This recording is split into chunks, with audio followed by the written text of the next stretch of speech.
Probably one of the most heartbreaking losses I've seen in a while. The Bulls really had this one. It was theirs for the taking, up 4 in overtime with less than a minute to go, and they just could not close this one out. This was honestly one of the Bulls' best games of the season. I know we said that in the last game against the Jazz, and yeah, that was a better overall performance by the Bulls, and obviously they won the game, which is great.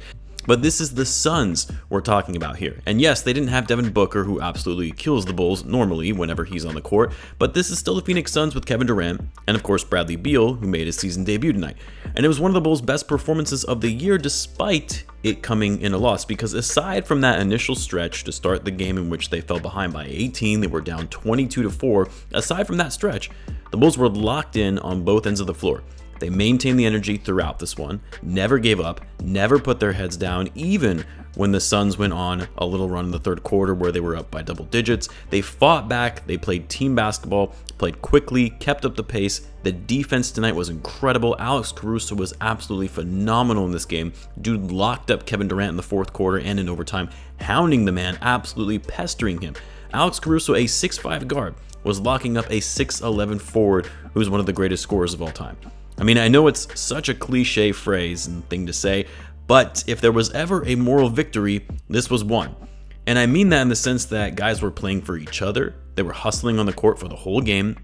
They didn't give up or quit when the game looked like it was all but over in the first 6 minutes. And for a team that has been struggling to find an identity, to come in and be pound for pound hard-nosed on defense and turning that defense, capitalizing on turnovers, getting those fast break points, in my view, is a big positive despite not coming away with the win. Now, yes, there were possessions the Bulls didn't execute well. Vucevic missing that big three that likely would have all but sealed it in overtime, and then turning the ball over with the final seconds ticking after Nurkic punched out of his hands when he was posting up on him. I mean, those were costly. Vucevic overall, though, actually had a good game, so I can't be too mad at him.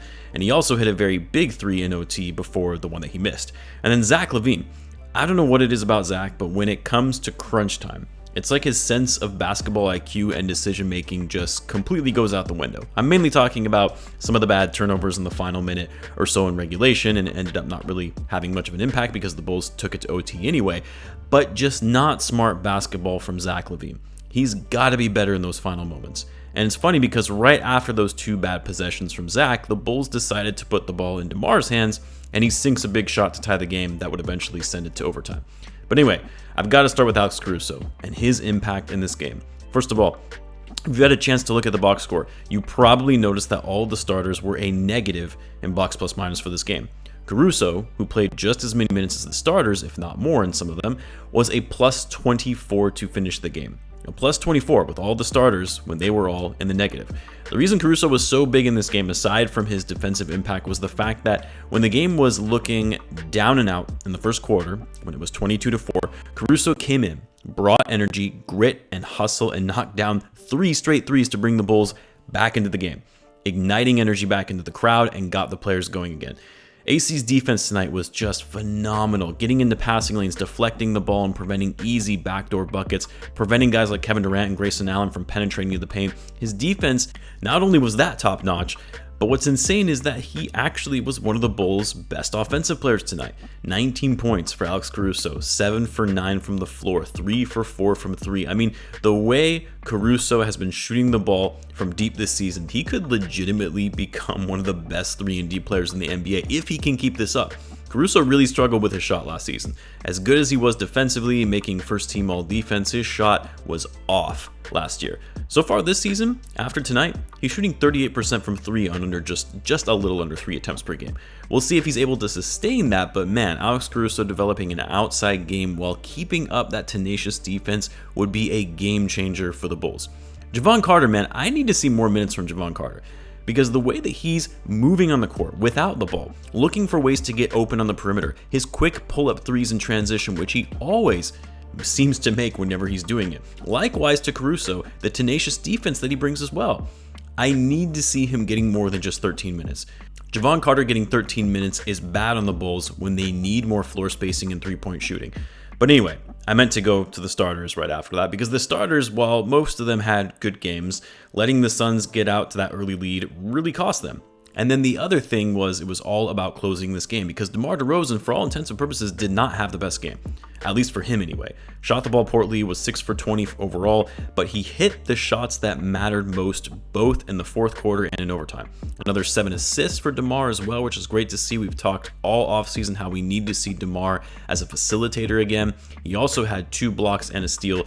And then Zach Lavine, on the other hand, played really bad in the final minutes, but otherwise had one of his better all-around games of the season. 22 points, 8 rebounds, 8 assists, was much more efficient than he has been as well. 7 for 13 from the floor, 3 for 6 from 3. And then Vucevic as well, 26 points, led the Bulls in scoring, made good work of Nurkic in the post, 11 for 18 from the floor, 2 for 5 from deep to go along with 6 rebounds. He did get outworked by Nurkic on the glass though. Nurkic had 17 rebounds, 8 of them offensive. Vooch has to crash the glass better when he's going up against a center for which he has better footwork than him. Oh, Nurkic also had 8 assists too. Wow, what a night for him. And then Coby White wasn't the most efficient night for him, 5 for 14, 1 for 5 from 3, but was overall did a decent job at facilitating, 11 points, 6 assists, and 7 rebounds to go along with 3 steals, so a decent game for Coby. But here's the thing.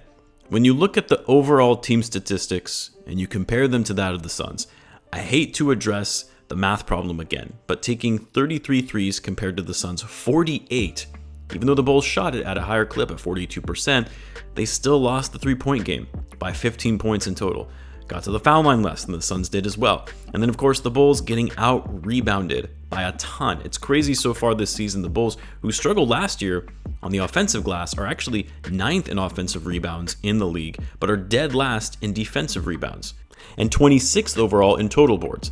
And tonight getting out-rebounded 53-39. Yeah, that can't happen, especially with how poorly the Suns shot the ball overall. 42% from the field. Secure those rebounds. Don't give up second chance points.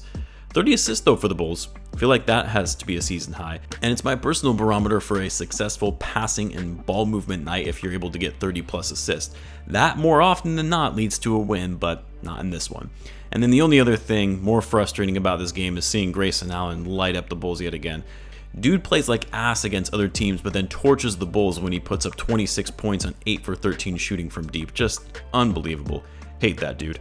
But anyway, it would have been great for the Bulls to get a victory before they have a big break between now and their next game in which they face the Pistons on Sunday. Pistons are a bad matchup for the Bulls, which we saw earlier in the season. Let's see how they respond with the game being in Chicago this time.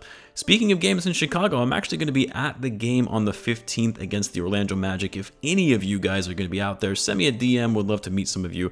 But anyway, I'll have some content while the Bulls are off for these next few days. As always, be sure to subscribe, and I'll see you guys in the next one.